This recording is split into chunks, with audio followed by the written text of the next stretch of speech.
Imagine a situation on road where everyone is following their own rules. What will happen? There will be a chaos.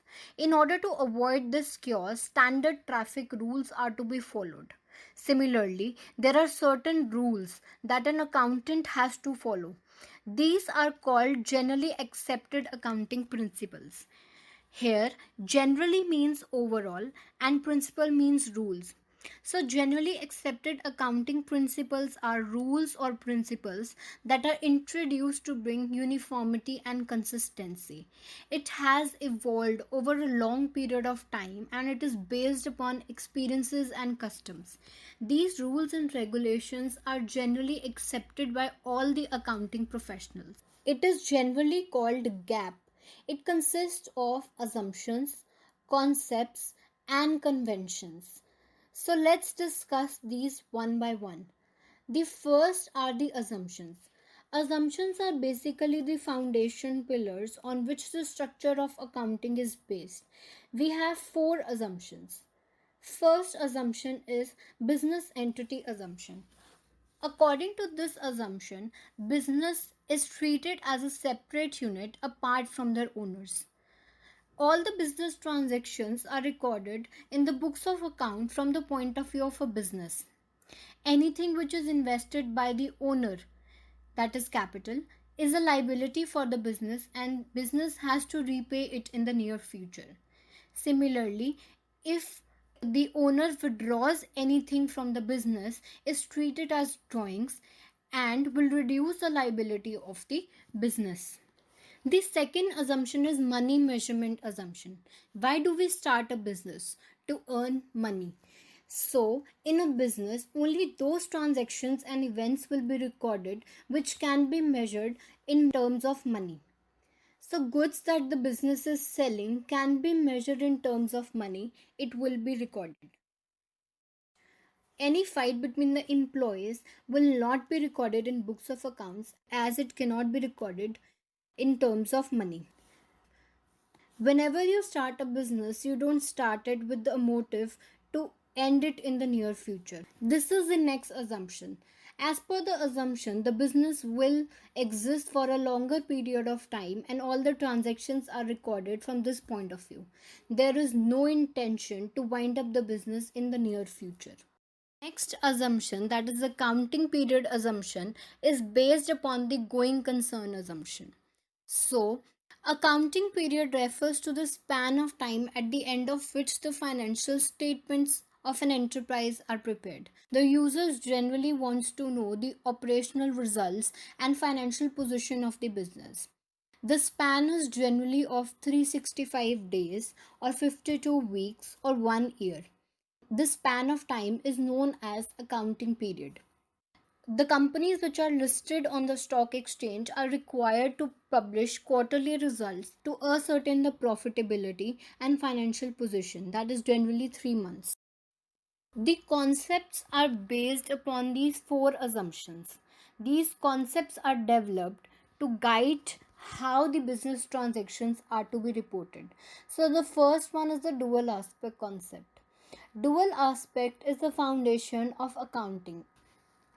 It provides the very basis for recording the business transaction in books of accounts. This concept states that every transaction has a dual or twofold effect and should therefore be recorded at two places. Let's understand this with help of an example.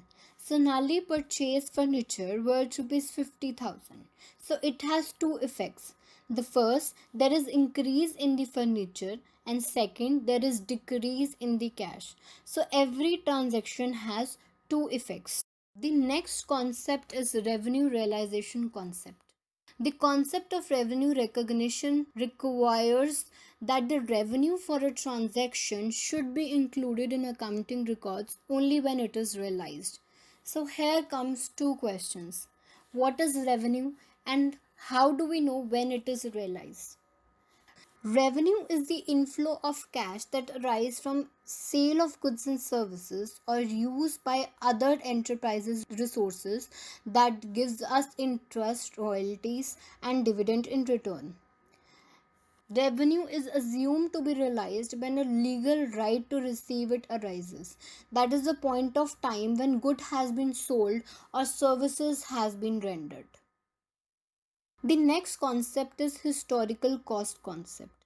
According to this concept, whenever you buy an asset, it should be recorded at the price which is paid to acquire them.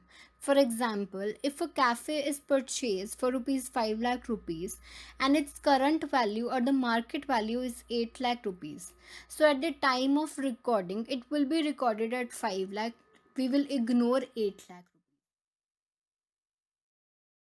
Matching concept.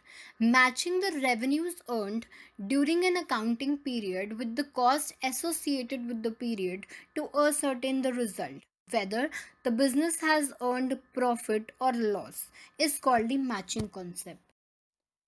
Conventions are basically the principles on the basis of which the accounting reports are prepared. So, the first principle is full disclosure principle. According to this principle, accounting statements should disclose fully and completely all the significant information. Based upon this, decisions can be taken by various users. But all the information which is disclosed should be important and relevant. Any unimportant or irrelevant information should be ignored or should be merged with other items. Consistency principle.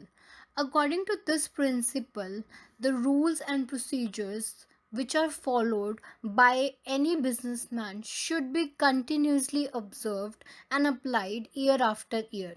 For example, depreciation of assets can be carried out using any method. Whichever method you are following should be followed continuously. An investor wants to know the financial position of an enterprise.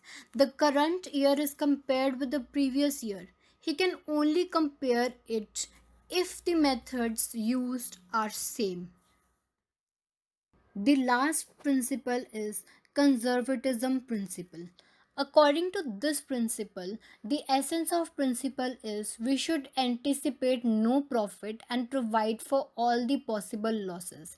Be prepared for the possible losses but only take into account profits only when it occurs or happens. That's all for today. Hope you like my video. If you like my video, hit the like button and subscribe to my channel to never miss any updates. Thank you.